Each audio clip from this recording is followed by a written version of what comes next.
2026లో union budget అనేది ఎలా ఉండబోతుందని చెప్పేసి చాలామందికి అయితే క్యూరియాసిటీ ఉంటుంది. ఎస్పెషల్లీ జాబ్ చేసేవాళ్ళు కానీ బిజినెస్ పర్సన్స్ కానీ వీళ్ళ ట్యాక్సెస్ ఏవైతే ఉంటాయో, వీళ్ళు ఏవైతే కడుతున్నారో, వీళ్ళకి స్లాబ్ వైజ్గా ఏవైతే ఉంటాయో ఇవన్నీ కూడా వాళ్ళు చాలా కేటగారికల్గా వాళ్ళు ప్లాన్ చేసుకొని, చాలా టిపికల్గా వాళ్ళు ఆలోచించి ఎంత శాతంలో కట్టాలి, మనకు వచ్చే దాంట్లో ఎంత కట్ అవుతుంది, సో ఎంత మనం పే చేయాలి, ఇన్ని రకాలుగా ఆలోచనలు అయితే తలగిపోట్లు అయితే ఉంటాయి కదా లెక్కల్లో. సో ఇలాంటి సందర్భంలో మన ఫైనాన్స్ మినిస్టర్ గారి గురించి ప్రతి ఒక్కరికి తెలిసిందే, నిర్మలా సీతారామన్ గారు. సో ఈవిడ మీద చాలామందికి కొంత యాంటీగా ఉండేవాళ్ళు ఉంటారు, కొంతమంది ప్రోగా ఉండేవాళ్ళు ఉంటారు. అంటే ఇష్టపడే వాళ్ళు ఉంటారు, తిట్టుకునే వాళ్ళు కూడా ఉంటారనమాట.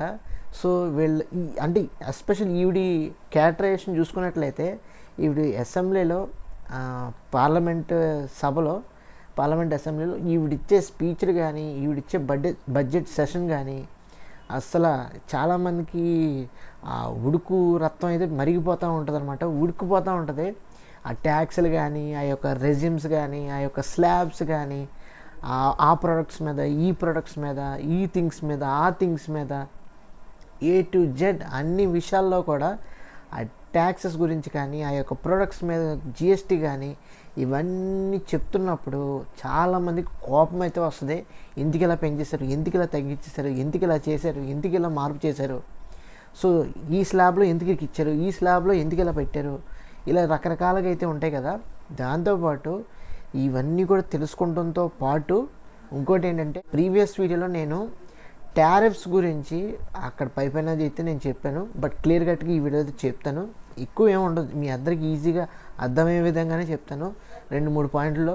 సో ఇంకా మూడోది వచ్చేసరికి, ఈ ట్యాక్సెస్ ఏవైతే ఉన్నాయో ఈ యూనియన్ బడ్జెట్లో ట్యాక్సెస్ గురించి, స్లాబ్స్ గురించి, ఆ జిఎస్టీ గురించి ఏవైతే మాట్లాడతారో ఇవన్నీ కూడా తగ్గితే మనకి బెనిఫిట్స్ ఏంటి, కామన్ పీపుల్కి ఎస్పెషల్లీ మిడిల్ క్లాస్ పీపుల్కి ఏంటి ఉపయోగం అనేది కూడా కొన్ని రకాల బెనిఫిట్స్ అయితే మనం మాట్లాడుకుందాం, తెలుసుకుందాం. సో వీడియోని అయితే ఇక్కడి నుంచి లాస్ట్ వరకు చూడటానికి అయితే ప్రయత్నించండి, ఎక్కడ కూడా స్కిప్ చేయొద్దు. సో ఇంకెందుకు లేటు డైరెక్ట్గా టాపిక్లోకి అయితే వెళ్ళిపోదాం. సో ఫస్ట్ ఆఫ్ ఆల్ మనం ఏవైతే 2026 యూనియన్ బడ్జెట్ యొక్క ఎక్స్పెక్టేషన్స్, అంటే ఇంకా రిలీజ్ అవ్వలేదు, February 1 నుంచి మనకి పార్లమెంట్లో మనకి సెషన్స్ అయితే ప్రారంభం అవుతాయి. అప్పుడు మనకు అఫీషియల్గా మీకు కన్ఫర్మేషన్గా అన్ని డీటెయిల్స్ మీకు ఆ రోజునే తెలుస్తాయి. అప్పుడు దాకా మీరు ఏమీ కూడా నమ్మద్దు. ఎన్ని ఆర్టికల్స్ వచ్చినా కానీ, ఎన్ని వీడియోస్ వచ్చినా కానీ 2025 బేస్డ్ మీదే ఉంటాయి, కానీ 2026 అఫీషియల్గా అయితే ఏముండవు. ఎప్పుడైతే ఫైనాన్స్ మినిస్టర్ నిర్మలా సీతారామన్ గారు ఆవిడ అనౌన్స్ చేసిన తర్వాతే అవే మనకి తెలిసిన అఫీషియల్ ట్యాక్సెస్ గురించి, వాటి యొక్క అప్కమింగ్ డీటెయిల్స్ కానీ ఇవన్నీ కూడా ఇన్ఫర్మేషన్ అంతా మీరు అప్పుడే గ్యాదర్ చేస్తారు. సో అందులో మనం ఎక్స్పెక్టేషన్స్ గురించి మాట్లాడుకుంటాం కాబట్టి మీరు దీన్ని పైగానే చూడండి, యాస్టీజ్గా తీసుకోవాల్సిన అవసరం అయితే లేదు. సో మన ఫైనాన్స్ మినిస్టర్ నిర్మలా సీతారామన్ గారు ద న్యూ ట్యాక్స్ రెజిమ్ని తీసుకురాబోతున్నారు. ఇది ఒక మెయిన్ పాయింట్. ఇది రెండోది వచ్చేసరికి, మళ్ళీ ఈసారి ఈసారి ట్యాక్స్ పేయర్స్కి ఏదైనా సరే బెనిఫిట్ కానీ, కొంచెం రిలాక్సేషన్ కానీ ఇస్తారా, ఎస్పెషల్లీ మిడిల్ క్లాస్ పీపుల్ కూడా ఏదైనా రిలీఫ్ ఉంటుందా లేదా, ఇవన్నీ కూడా చాలా ఆలోచనలు అయితే ఉన్నాయి, ఎక్స్పెక్టేషన్స్ అయితే చాలామందికి ఎక్కువ ఉన్నాయి.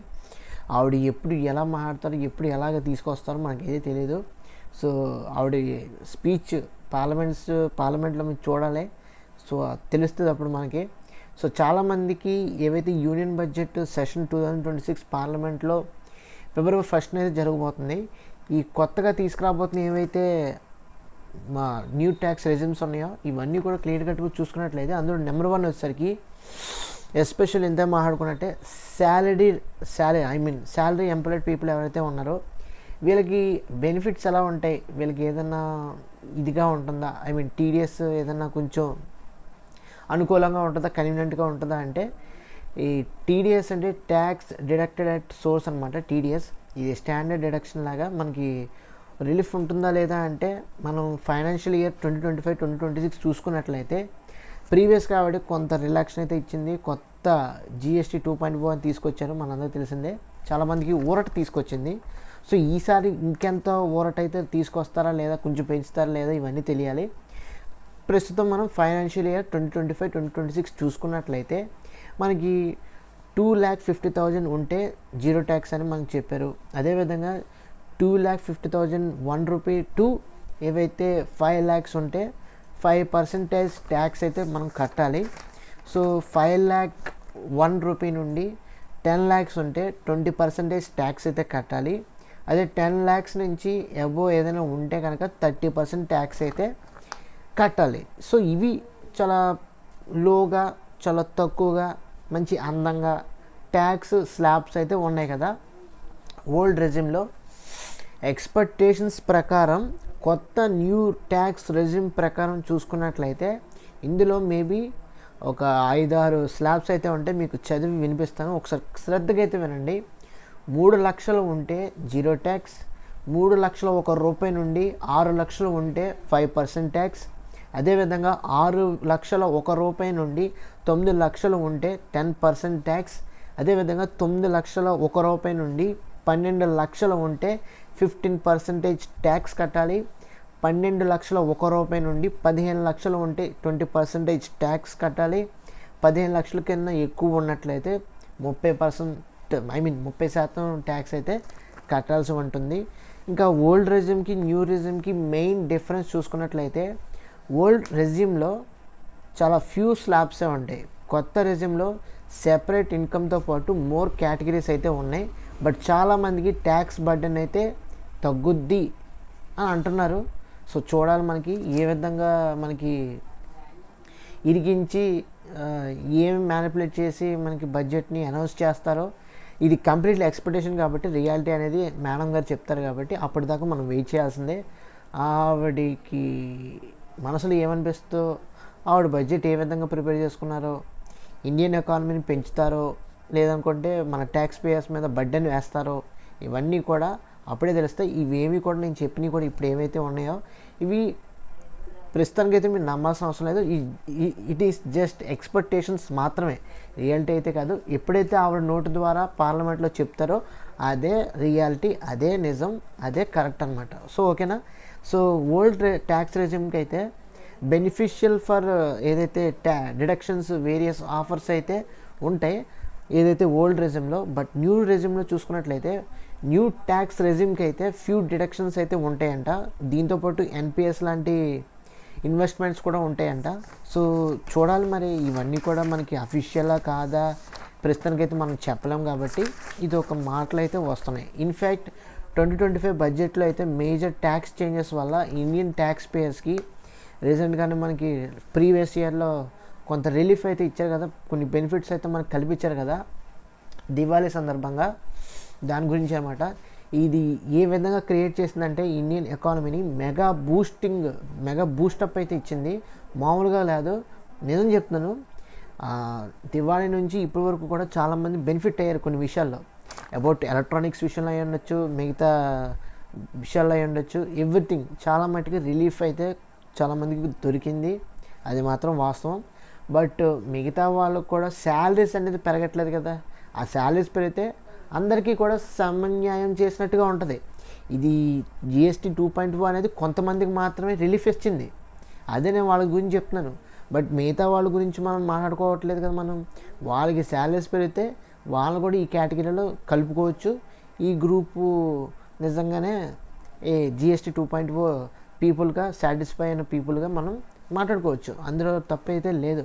సో ఎన్ని చూసుకున్నా కానీ millions of middle class people ఏవైతే ట్యాక్స్ పేయర్స్ ఉన్నారో వీళ్ళందరికీ కూడా బెనిఫిట్ అయ్యిందని ఒక వాదన అయితే ఉంది, ఒక అంచనా అయితే ఉంది. నిజంగానే బెనిఫిట్ అయ్యారు కదా, అవునా కదా.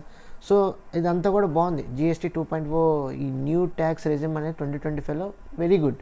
బట్ 2026 అనేది ఏ విధంగా తీసుకొస్తారనేది ఒక క్వశ్చన్ మార్క్. సో దానికి తగ్గట్టుగా ఏదైతే ఇప్పుడు 2026 యూనియన్ బడ్జెట్లో ఎక్స్పెక్ట్ చేయొచ్చు మనం, న్యూ ట్యాక్సెస్ చేంజ్ అయితే తీసుకువస్తారని ఒక అంచనా అయితే ఉంది, ఒక ఎక్స్పెక్టేషన్స్ అయితే ఉన్నాయి. ఎక్స్పర్ట్స్ కూడా చెప్పేది ఇది కూడా ఇదే. కొన్ని ట్యాక్స్ చేంజెస్ అయితే ఉంటాయి, ఇన్కమ్ ట్యాక్స్ స్లాబ్స్ కూడా మారే అవకాశం అయితే ఉంటాయి. టీడీఎస్ కానీ స్టాండర్డ్ డిడక్షన్ కానీ హై అయితే ఉంటుందని ఏమో కొంతమంది అయితే చెప్తున్నారు. సో చూడాలి, మనకైతే అఫీషియల్గా తెలియదు. సో ఆ ఫుల్ పార్లమెంట్లో చెప్పే ఆ యూనియన్ బడ్జెట్ సెషన్ ఏదైతే ఉందో 2026 అది పరిపూర్ణంగా చూసిన తర్వాత మనకి హైలైట్స్ కానీ కీ పాయింట్స్ కానీ ఏవైతే ఉంటాయో అప్పుడే మనం అఫీషియల్గా కన్ఫర్మ్ చేసుకోవచ్చు. సో ఇంకా వీడియోలో మీకు చెప్పినట్టుగానే టారిఫ్స్ అంటే ఏంటి అనేది మీకు సరిగ్గా చెప్పలేదు కదా, దాని గురించి ఇప్పుడు చెప్తున్నాను. టారిఫ్ అంటే ఒకటి గుర్తుపెట్టుకోండి, ఇది ఇంపోర్ట్ ట్యాక్స్. టారిఫ్ అంటే ఇంపోర్ట్ ట్యాక్స్ అంటాం. సో ఈ ట్యాక్స్ అనేది నేషనల్ గవర్నమెంట్ కానీ, customs, territory, supra national union కానీ గూడ్స్ లాంటి వీటి మీద ఎక్కువగా ట్యాక్స్ అయితే ఇంపోజ్ చేస్తారు. సో ట్యాక్స్ ఇంపోజ్ చేసినప్పుడు ఏమవుతుందంటే, ఈ టారిఫ్ అంటే బేసికల్గా మనకి ఎవరైతే గూడ్స్ ఎవరైతే కొనుక్కుంటారో, ఇంపోర్ట్ చేసుకుంటారో వాళ్ళని ఇంపోర్టర్స్ అంటాం. ఈ ఇంపోర్టర్సే ట్యాక్స్ కట్టి ఆ దేశాల నుంచి మనం తెచ్చుకొని ఇక్కడ కొనుక్కొని లోకల్ మార్కెట్లో అమ్ముకుంటూ ఉంటారు. వీళ్ళని ఇంపోర్టర్స్ అంటాం. ఇంపోర్టర్సే అక్కడ ఆ టారిఫ్ని, ఆ ట్యాక్స్ కట్టి తెచ్చుకుంటారనమాట గూడ్స్ని. సో మీకు ఇప్పుడు క్లియర్ కట్టి ఇప్పుడు నేను చెప్తాను, పేపర్ చూసి కాదు. అమెరికన్ ప్రొడక్ట్స్ ఏవైతే ఉన్నాయో మన ఇండియాలో ప్రైజెస్ అనేవి చాలా ఎక్కువగా అయిపోతాయి. సో ట్యాక్స్ కూడా ఎక్కువ కట్టాల్సి వస్తుంది. అలాంటప్పుడు మనం కొనలేం. అమెరికన్ ప్రొడక్ట్స్ మళ్ళీ తిరిగి అమెరికాకి పంపించేస్తాం. సో ఈ విధంగా ఆ ఎక్స్పోర్టర్స్కి, అమెరికన్ ఎక్స్పోర్టర్స్కి లాసెస్ చవి వస్తారు. సో టారిఫ్స్ అనేవి అమెరికాకి ఇండియాకి వేసినా, ఇండియాకి అమెరికాకి వేసినా అల్టిమేట్గా ఎక్స్పోర్టర్స్ కానీ, ఇంపోర్టర్స్ కానీ ఎక్కువగా ఎఫెక్ట్ అయ్యే అవకాశం అయితే ఎక్కువగా ఉంటుంది. అది మాత్రం కన్ఫర్మ్. ఎందుకని అన్నట్లయితే, మనం ఎప్పుడైతే ఒక ప్రోడక్ట్ ఎక్స్పోర్ట్ చేసామో వాళ్ళు ఇంపోర్ట్ చేసుకోవట్లేదో, సో ఎక్స్పోర్టర్స్కి చాలా డ్యామేజ్ అయితే ఉంటుంది, చాలా ఎక్కువగానే నష్టపోయే అవకాశం అయితే ఉంటుంది. అదేవిధంగా అమెరికాకి మనకి ఏవైతే ట్రేడ్ డీల్ జరుగుతుందో వాళ్ళు ఎక్స్పోర్ట్ చేస్తున్నారో వాళ్ళకు కూడా అదే విధంగా ఇబ్బంది అయితే ఉంటుంది, నష్టపోయే అవకాశం అయితే ఉంటుంది. సో ఈ విధంగా ఎక్స్పోర్టర్స్కి, ఇంపోర్టర్స్కి ఏవైతే టారిఫ్స్ ఉన్నాయో దీనివల్ల ఎక్కువగా ఎఫెక్ట్ అవుతారనమాట. సో ఇది మీకు క్లియర్ కట్గా రెండు దేశాల మధ్యన ఒక ఎగ్జాంపుల్ తీసుకొని ఆ టారిఫ్ అనేది వేసి మీకు క్లియర్ కట్గా అర్థమయ్యేలా చెప్పాను అనుకుంటున్నాను. మనకి ఈ ట్యాక్స్ ఈ 2026లో ఓవరాల్గా దాని గురించి అయినా కానీ మామూలుగా ట్యాక్స్ అనేది తగ్గితే మనకి కామన్ పీపుల్కి, మామూలుగా జనరల్ పీపుల్కి వచ్చే బెనిఫిట్స్ ఏంటో కొన్ని మాట్లాడుకుందాం. అందులో ఫస్ట్గా మనం మాట్లాడుకున్నట్లయితే పీపుల్ దగ్గర మనీ అయితే ఎక్కువ ఉంటుంది, పాయింట్ నెంబర్ 1. అందులో మనం సబ్ పాయింట్స్ చూసుకున్నట్లయితే పర్చేసింగ్ పవర్ అనేది మన చేతిలో అయితే ఉంటుంది, ఎక్కువ మనీ ఉంటుంది కాబట్టి ఏ వస్తువు అయినా సరే మనం కొనుక్కోగలిగే శక్తి ఉంటుంది. ఇది ఒక సబ్ పాయింట్. రెండో సబ్ పాయింట్ వచ్చేసరికి మన స్టాండర్డ్ ఆఫ్ లివింగ్ అనేది పెరుగుతుంది, విచ్ ఈజ్ రియల్లీ ఫ్యాంటాస్టిక్. రెండో పాయింట్ వచ్చేసరికి కన్జ్యూమర్ స్పెండింగ్ అనేది ఇంక్రీజ్ అవుతుంది. ఎందుకు అని అన్నట్లయితే డబ్బులు ఎక్కువ ఉంటాయి కాబట్టి మనం డిఫరెంట్ వస్తువులు కొనుక్కోవాలనుకుంటాం. డిఫరెంట్ క్లాత్స్ కానీ, లేకుంటే డిఫరెంట్ హోటల్స్కి వెళ్ళి, రెస్టారెంట్స్కి వెళ్ళి ఆ ఫుడ్ పర్చేస్ చేసుకుని మనం తినటం కానీ, ఎంజాయ్ చేయటం కానీ, ఇవన్నీ కూడా మనం ఎక్కువగా కన్జ్యూమ్ చేస్తూ ఉంటాం, స్పెండ్ చేస్తూ ఉంటాం. అవునా కదా? ఇందులో సబ్ పాయింట్స్ వచ్చేసరికి పీపుల్ ఎంత ఖర్చు చేస్తే అందులో మనకి బేసికల్గా ఇండియన్ ఎకానమీకి అంత గ్రోత్ అయితే డెఫినెట్లీ ఉంటుంది, చూపిస్తుంది. ఎందుకంటే మనం కన్జ్యూమర్ ఎప్పుడైతే స్పెండ్ చేస్తాడో బయట మార్కెట్లో డెఫినెట్గా ఇండియన్ మార్కెట్కి ఆ గ్రోత్ అయితే ఖచ్చితంగా కనిపిస్తుంది. ఇంకా పాయింట్ నెంబర్ 3 వచ్చేసరికి ఏదైతే సేవింగ్స్ అండ్ ఇన్వెస్ట్మెంట్స్కి డిమాండ్ అయితే పెరుగుతుంది. లైక్ మీరు చూసుకున్నట్లయితే పీపుల్ దగ్గర ఎక్కువ మనీ అయితే ఉన్నప్పుడు డెఫినెట్లీ వాళ్ళు ఫైనాన్షియల్గా సెక్యూర్గా ఉండాలని సేవ్ చేస్తూ ఉంటారు, ఇన్వెస్ట్ చేస్తూ ఉంటారు. కాబట్టి అదొక బెస్ట్ అడ్వాంటేజ్ అయితే పీపుల్కి ఉంటుంది. ఎందుకంటే డబ్బులు ఎప్పుడైతే ఎక్కువ ఉంటాయో సేవ్ చేసుకోవాలన్న ఆలోచన కూడా ఉంటుంది. తక్కువ ఉన్నప్పుడు ఇంకా సర్లే లైట్ తీసుకుందాం అనే ఉద్దేశంతో ఉంటారు. 4వ పాయింట్ వచ్చేసరికి గూడ్స్ కానీ, సర్వీసెస్ కానీ లో కాస్ట్కి అయితే వచ్చేస్తే అందులో జిఎస్టీ రెడ్యూస్ అయితే మట్టికి డెఫినెట్గా చెప్తున్నాను, కన్జ్యూమర్ ప్రొడక్ట్స్ కానీ, సర్వీసెస్ కానీ చీపర్గా దొరికేస్తాయి. ఇన్ఫ్లేషన్ కూడా చాలా కంట్రోల్గా అయితే ఉంటుంది. మనకు కావాల్సింది కూడా ఇదే. Indian economy is the fastest growing economy in the world. So ఇది చూపించాలంటే డెఫినెట్లీ మనం పర్చేస్ పవర్ అనేది ఉండాలి, మనం ఇన్వెస్ట్మెంట్స్ చేసుకోవాలి. అదేవిధంగా గవర్నమెంట్ నుంచి కూడా ట్యాక్స్ రెడ్యూస్ చేయగలిగితే మనం ఎక్కువ శాతం గూడ్స్ కానీ, సర్వీసెస్ కానీ చీపర్ లెవెల్లో మనం తీసుకుంటాం. దానివల్ల ఎవ్రీథింగ్, ఇన్ఫ్లేషన్ కానీ, ఇండియన్ గ్రోత్ రేట్ పరంగా కానీ everything is good and fine. ఈ విధంగా ఉంటుంది. ఇంకా పాయింట్ నెంబర్ 5 వచ్చేసరికి ఎంప్లాయ్మెంట్ జనరేషన్ అయితే జరుగుతుంది. ఎందుకు అన్నట్లయితే బేసికల్గా బిజినెసెస్ ఎవరైతే ఉన్నాయో వీళ్ళందరూ కూడా ఎక్స్పాండ్ చేసుకోగలరు. నెంబర్ ఆఫ్ జాబ్ ఆపర్చునిటీస్ అయితే పెరిగితే ఇన్ఫ్యాక్ట్ మీకు నిజం చెప్పాలన్నట్లయితే వర్క్ ఫోర్స్ అనేది చాలా ఎక్కువగా ర్యాపిడ్గా పెరుగుతుంది. పెరగటం వల్ల ఏ మనిషి కూడా ఖాళీగా ఉండడు. ప్రతి మనిషి కూడా ఉద్యోగం చేసుకుంటూ ఎంతో కొంత సంపాదించుకుంటూ ఇండియన్ ఎకానమీ పరంగా కానీ, సొసైటీ స్టేటస్ పరంగా కానీ, తన ఇండివిజువల్ ఫైనాన్షియల్ స్టెబిలిటీ పరంగా కానీ ఈ మూడు కూడా చాలా వెల్ అండ్ హెల్దీగా అయితే ఖచ్చితంగా ఉంటుంది. నేను చెప్పాలనుకున్న పాయింట్ క్లియర్ కట్గా అయితే ఉందనుకుంటున్నాను. నేను ఎప్పుడో చెప్తున్నాను, ఈ జనరేషన్ వాళ్ళకి నేను చెప్పేది ఒకటే, మీరు జాబ్ ఆపర్చునిటీస్ అనేవి మీరు క్రియేట్ చేసుకోగలగాలి, జాబ్ చేయాలి, బిజినెస్ ఎక్స్పాండ్ చేయాలి. ఇవి చేయగలిగితే మనీ క్రియేషన్ అనేది, రెవెన్యూ జనరేషన్ అనేది ఖచ్చితంగా జరిగితే అది మీకు మల్టిప్లై అవుతుంది, ఇండియన్ ఎకానమీకి మల్టిప్లై అవుతుంది. మీరు ఏవైతే ఆ డ్రీమ్స్ కానీ, ఏవైతే మీరు ఆ హై మూమెంట్స్ కానీ చూడాలనుకుంటున్నారో అవి ఖచ్చితంగా మన ఇండియాలోనే చూస్తారు.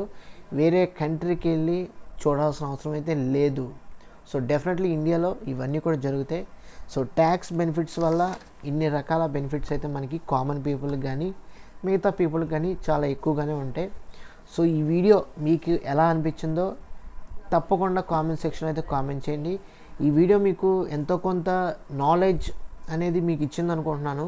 ఎందుకన్నట్లయితే మీకు ట్యాక్స్ గురించి కానీ, టారిఫ్స్ గురించి కానీ, జిఎస్టీ రెడ్యూస్ అయితే పీపుల్కి వచ్చే బెనిఫిట్స్ ఈ విషయాల్లో కానీ మీకు క్లియర్ కట్గా ఒక నాలెడ్జ్ కానీ, ఒక ఇన్ఫర్మేషన్ కానీ, యూస్ఫుల్ ఇన్ఫర్మేషన్ కానీ మీకు ఇచ్చానుకున్నాను.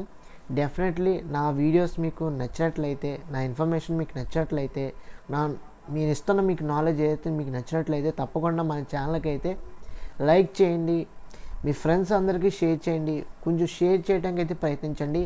ఎందుకు అన్నట్లయితే మన ఛానల్ సబ్స్క్రైబర్స్ బేస్ పరంగా కానీ, వ్యూస్ రీచ్ పరంగా కానీ, మన వీడియోస్ గ్రోత్ విషయంలో కానీ మీరు ఎంతో కొంత షేర్ చేస్తేనే ఆ మార్క్ని అయితే మనం చూడగలం. అందుకు షేర్ చేయమని చెప్తున్నాను. ప్రతి ఒక్కరికి షేర్ చేయడానికి అయితే ప్రయత్నించండి. మీ ఫ్రెండ్స్కి కానీ, మీ ఫ్యామిలీ రిలేటివ్స్ వీళ్ళందరికీ కూడా షేర్ చేయడానికి అయితే ప్రయత్నించండి. తప్పకుండా మన ఛానల్కి అయితే మర్చిపోకుండా సబ్స్క్రైబ్ చేసుకొని ఫాలో అవుతుండండి. దాంతోపాటు మన ఛానల్కి ఫేస్బుక్ విషయంలో కానీ, ఇన్స్టాగ్రామ్ విషయంలో కానీ, ట్విట్టర్ విషయంలో కానీ, యూట్యూబ్ విషయంలో ఈ 4 సోషల్ మీడియా ప్లాట్ఫామ్స్లో మన అకౌంట్స్ అయితే ఉన్నాయి. అవన్నిట్లు కూడా ఫాలో అవ్వండి. ఫాలో అయితే మీకు నేనైతే షార్ట్స్ చేస్తున్నాను. ఆ షార్ట్స్ మీకు రెగ్యులర్గా వస్తూ ఉంటాయి. అవి చూసి మీరు ఎంజాయ్ చేయొచ్చు. ఎంతో కొంత ఇన్ఫర్మేషన్ కానీ, నాలెడ్జ్ని కానీ మీరు గెయిన్ చేసుకునే అవకాశం అయితే చాలా ఎక్కువగా అయితే ఉంటుంది. నా వీడియోస్ మీకు నచ్చుతున్నాయి అనుకుంటున్నాను. So thanks for watching. See you again. Bye by.